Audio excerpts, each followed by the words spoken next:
South China Morning Post, 12th of November 2022, why Cambodia has mixed views about the road that China built between Phnom Penh and Sihanoukville.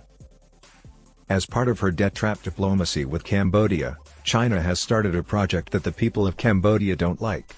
The leaders were paid to start the project, which only helped China. What kind of funding from China might make Cambodians love China? Two important projects' pros, cons, and reactions might help answer that question. The people who live in Sihanoukville, which is at one end of the new road, aren't happy about the changes that will happen to their economy there. Since it opened to the public for a free month in early October, Cambodia has been pleased with the first highway that connects the city, Phnom Penh, to the coastal province of Preah Sihanouk. The 187 kilometers, $2 billion road from Phnom Penh to Sihanoukville is part of the Belt and Road Initiative. It was built by the China Road and Bridge Corporation, CRBC, which drew money from several Chinese development banks. About 200,000 cars had driven on the road by the middle of October. Local media said drivers were friendly and happy with the path because it was safe, efficient, and easy to use. This author drove from Sihanoukville to Phnom Penh and has to say he feels the same way. The road cuts the time to get there from 5 hours on National Road 4 to 2 hours.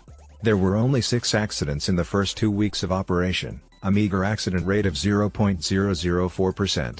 No one was hurt or killed. Given how lousy road safety is in the country, this positive start is very much appreciated. Cambodia has 5.4 deaths per day from traffic crashes, making it the 6th most common cause of death there. When local media asked commuters if they would be ready to pay to use the new road after the free launch period, they said yes. However, their happiness with the highway goes beyond practical benefits like getting from A to B faster. Police have had to teach drivers not to stop in the emergency lane to take shots of themselves with the beautiful scenery in the background. A one-way trip from one end to the other costs $12 for a family car and $60 for a truck. Since people have responded well so far, more Belt and Road infrastructure projects are expected to happen. The Cambodian government has hired CRBC to build a road connecting Phnom Penh to Vietnam. The building process should start next year.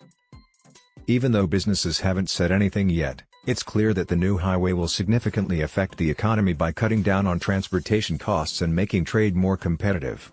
The road cuts in half the time it takes trucks to travel and links 4 provinces with critical economic operations.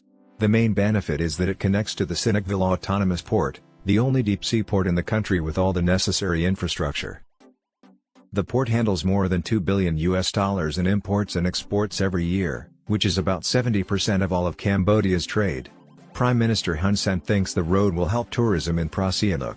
He said, "It's good for Preah Sihanouk provincial residents because many people have visited there." The Ministry of Tourism said that during 1 week in mid-October, Preah Sihanouk province welcomed about 140,000 people, most Cambodian tourists. This number is good news because Chinese tourists, Cambodia's most significant source of tourists, haven't been able to go because of ongoing travel restrictions at home because of the pandemic.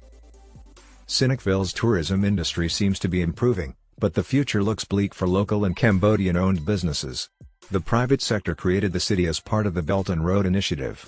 It has drawn a lot of Chinese investment and has been pushed by both governments as a multi-purpose city like Shenzhen in China. However, it has since become a white elephant. Sihanoukville used to be booming with real estate development, but it went bust when Chinese investors and tourists left after the government banned online gaming in 2019 and COVID-19 hit. By August 2022, the city had over 1,000 unfinished buildings spread out. There are, however, a lot of Chinese companies there that run shops, stores, taxi services, casinos, hotels, and restaurants, all of which are popular tourist spots. Chinese managers and workers often run both tourist attractions and smaller businesses. This means that locals can only find low-paying work in building and tourism. Some local sellers have said competing with Chinese business owners is tough. The most recent data shows that Chinese investments in Sihanoukville brought in about $3.5 billion a year, with 90% of that coming from gaming, which Chinese tourists mostly did. However, a ban on online gambling in 2019 and cross-border limits for COVID-19 have made it hard for tourists to visit Sihanoukville for the last 3 years. Chinese and local companies have taken a big hit from this and are still struggling. Recently, Sihanoukville has also become a hub for Chinese organized crime groups that traffic people across borders, run online scams, and commit other crimes connected to these. Thousands of Cambodians and people from Southeast Asia have been victims of these crimes, which has led to an international protest and an order from the Prime Minister to go after the crime groups. Even though hundreds of crooks have been caught and sent back to their home countries and hundreds of victims have been saved, these illegal activities have made people in Southeast Asia and beyond think less of China and the Belt and Road. The Chinese people in Sihanoukville are formidable rivals in the business, and some may also be involved in illegal activities.